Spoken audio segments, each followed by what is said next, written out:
Well, recently the Keene Wonder mine in Death Valley reopened. Now, before its closure 8 years ago, it was the most visited mining site in Death Valley. And again, it is now reopened. The good folks at Bristlecone Media produced this video to celebrate the reopening.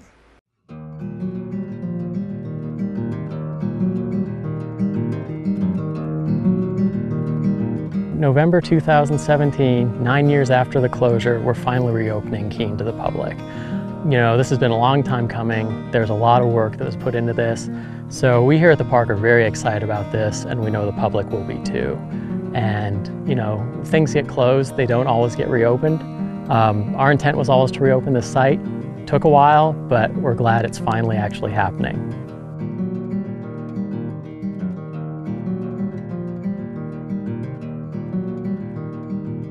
Keene's a really cool site. It's one of our bigger mine sites in the park. It was a gold mine, and it's also one of the most profitable hard rock mines in Death Valley. But what really makes the site unique is the aerial tramway. This tramway is just about a mile long.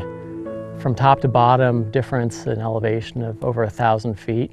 And what's really unique about it is that it was built in 1907, and the cables are still attached. That's pretty rare for a tramway that old.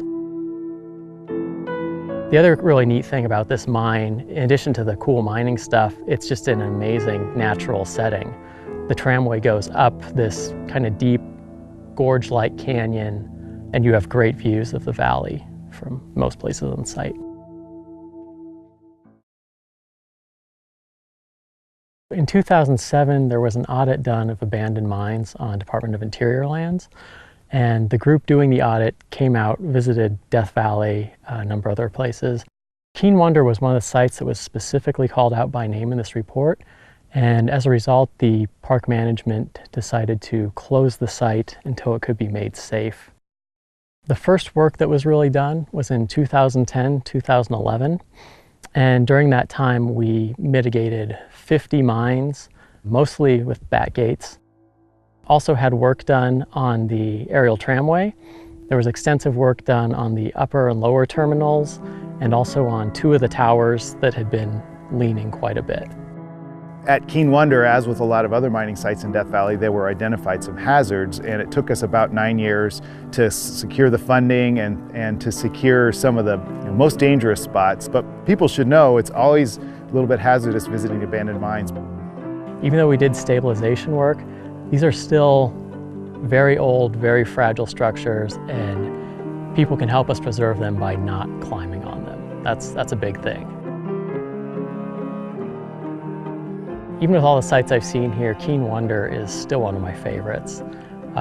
This tramway is so impressive, so unique.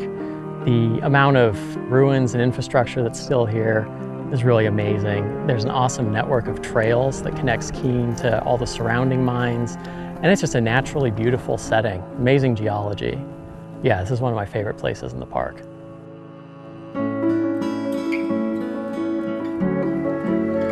You know, there's over 17,000 abandoned mining sites in Death Valley, but so many of them are hard to get to. But the Keene Wonder mine, you can drive right to it and walk a short distance up and see all of this infrastructure that's still here from the turn of the century mine. I would encourage visitors to plan maybe half a day to come up here and explore the mine sites, go see the spring, go see some of the cabins that you can still see. And if you have more time, if you have all day, there's actually a whole bunch of old mines from different eras going all the way up 5,000 feet to Chloride City. There's old miner trail that's still totally intact. It's a really cool site, and we're glad to be reopening it today.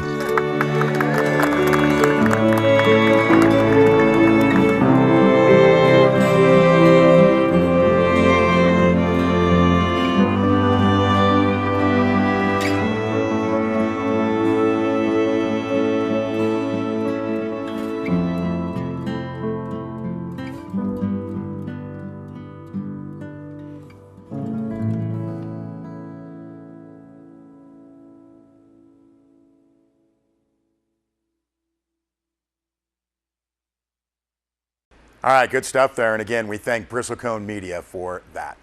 Well, we know a lot of folks are also getting into the holiday spirit. We talked about Giving Tuesday coming up tomorrow, November 28th last week. And we did want to rerun this piece from earlier this year on Operation Christmas Child. This is with my sister-in-law, Debbie Todd, and Jimmy Smith. And we will note Jimmy just recently held a large packing party.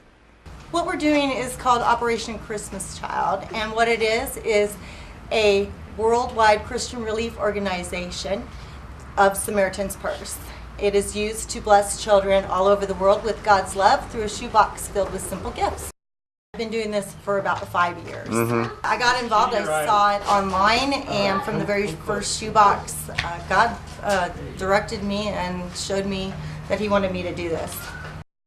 The shoe boxes, you pick a boy or a girl, an average size box, and you pack for a 2 to 4 year old, a 5 to 9 year old, or a 10 to 14 year old.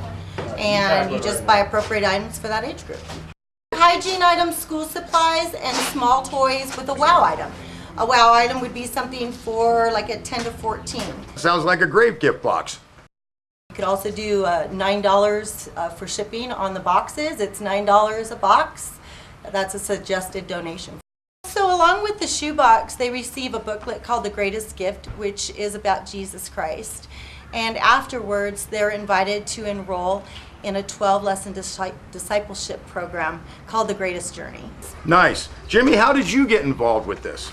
In chapel, my pastor was talking about birthdays just for you.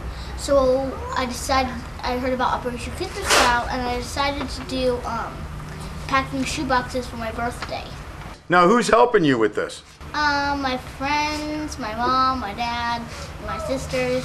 Why did you decide to get involved with this, Jimmy?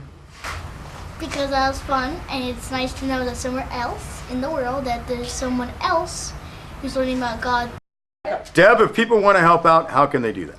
You can go to Calvary Chapel in Bishop during business hours, or you could contact me, DebbieTodd62@gmail.com.